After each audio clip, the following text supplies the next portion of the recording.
exciting for me is it is potentially a really intact, untouched example of a villa which can tell us something about how someone with money and power and status in a period when Roman administration in Britain is settled and comfortable, how someone with money and power and status actually goes about spending that money, showing off the sort of person they are. If we get a bit of a feel for the character of the person, we can get a bit of a feel for what Roman life in Roman period Britain was like.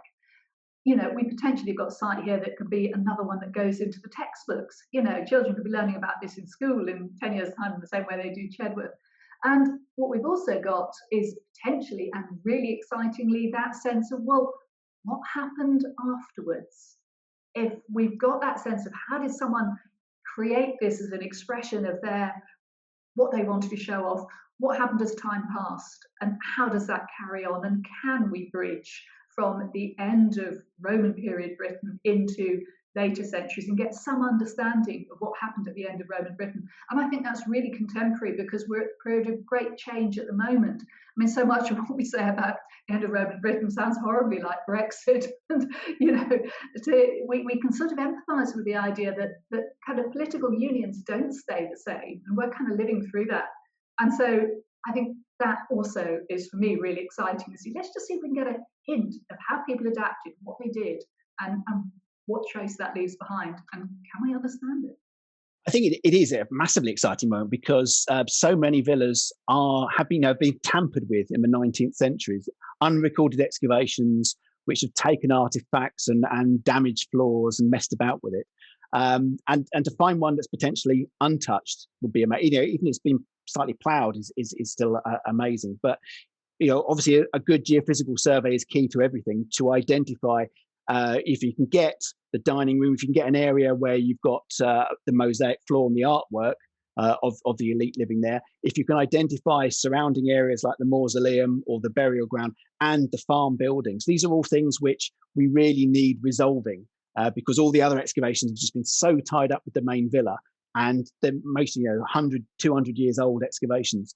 And they've done more damage than good. To get a new bit of research work onto a potentially untouched villa, it should be fantastic. You know, that's a major advance in our understanding. Within a villa complex, obviously, we're going to be finding out that we've got lots of different rooms and lots of different features. So it'll be nice to go around, take samples from all of those different types of features, and then see what's in there. So, for example, we might be finding building materials. We might be finding I'd expect high status pottery, nice painted mortaria, maybe even painted plaster, Samian ware, and then even smaller things like tiny glass beads or tiny metal decorative objects. Again, because the soils down in Oxfordshire can be quite clayey, and as anybody who knows Time Team and archaeologists, clay is awful when it's dry. It's awful when it's wet. So again, that visibility, digging away, looking on the ground, it's not easy to see anything. So chuck it in the tank. Put it this way, Tim, if you put the soil in there, if it's in there, I'll find it. If it's not, I won't. It's as simple as that. It's like an extra roll of the dice that we get to have with this technique. So yeah, you get your nice fancy wares. And then again, like I was saying about the environmental evidence, if it's a high status site, we might see nice caches of grain, and we can work out whether they're producing it on site or maybe it's being imported from elsewhere.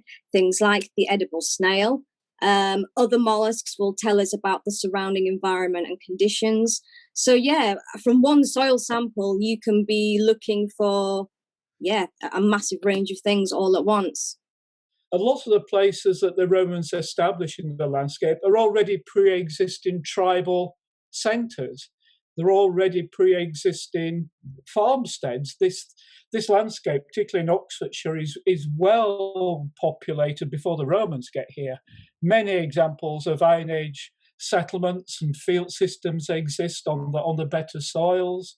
You have networks of roads in this landscape long before the Romans ever get here as well. There are many settlements that have shown up in the Thames Valley Gravels areas, which show trackways and settlements along the trackways. This is all in the landscape, remember, before the Romans come and build these big military roads. You have Iron Age hill forts, which are often at either the centre of these tribal areas or they're around the perimeters. And they are fixed points in the landscape that the Romans are trying to impose themselves into as well. So as well as understanding the natural geography, the geology, what resources it can offer, what the soils can offer in terms of crops and grazing and all that sort of thing, because you need those resources to sustain the Roman military and then settlement. You've also got to start to put on your map, as it were, on top of the geology. You've got to start to put the map of what's already there when the Romans arrive and see how they fit into that. Here we have a location that in the past seems to have produced some small amounts of amphora.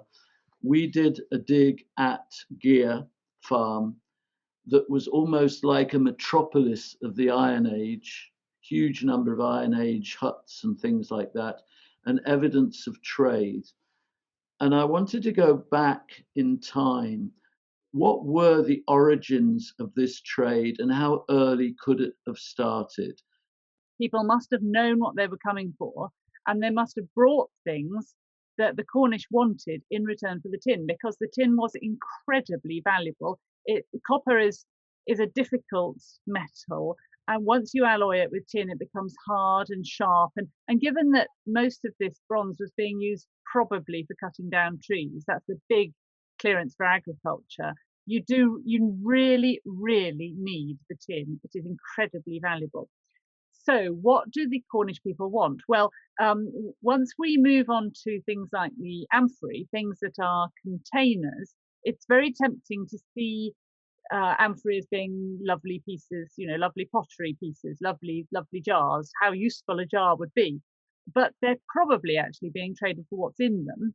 And the thing that you can do with that is, because we have waxes and fats and so on that are in a lot of these containers, and porous pottery, they soak into the pottery and they leave behind these traces that can be analysed. For me, it's going to be far more interesting looking at the wider landscape and seeing how it relates to other Iron Age features, whether there's roundhouses, whether we've got enclosures, and that, I think, is where we're going to contribute more.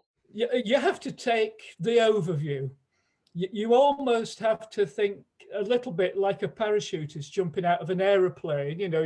You leap out, and as you descend, you see the landscape below you, and hopefully you'll find somewhere nice and comfortable to land. But you have to take an overview first, which is not to get sucked into any detail.